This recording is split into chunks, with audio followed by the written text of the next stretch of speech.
Ford has announced a major investment in electric vehicle production in the U.S., promising to build its biggest ever factory in Tennessee, and 2 battery parks in Kentucky.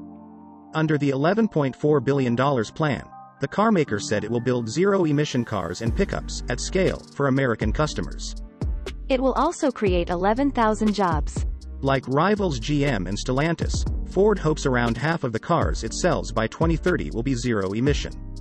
Yet the additional government investment required to make it happen is still in question. "This is our moment. Our biggest investment ever, to help build a better future for America," said Jim Farley, Ford's president and chief executive in a statement. "We are moving now to deliver breakthrough electric vehicles for the many rather than the few." Ford said its Tennessee factory, called Blue Oval City, will cover a 6-square-mile area and build next-generation electric pickup trucks and batteries from 2025.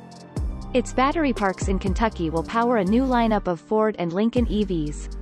Ford has already ramped up investment in EV production at its Texas and Michigan plants. It said it would be making the new investments in partnership with SK Innovation, a South Korean battery maker. Outside of a few major metropolitan areas, EVs still aren't very common in the US, and the country accounted for just 2% of new EV sales globally last year. The Biden administration hopes to change this with tougher tailpipe emissions rules from 2026 and billions of dollars of spending on new charging points and consumer incentives.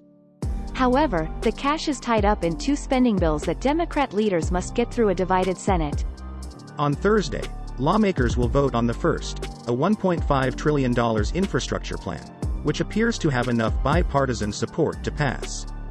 But a second, $3.5 trillion bill, which focuses on widening America's social safety net, is opposed by every Republican and some moderate Democrats who say it is too expensive in its current form.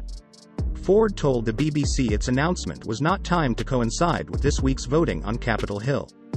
But it said it supports the passage of both bills, which would help more Americans get into electric vehicles, while at the same time supporting American manufacturing and union jobs.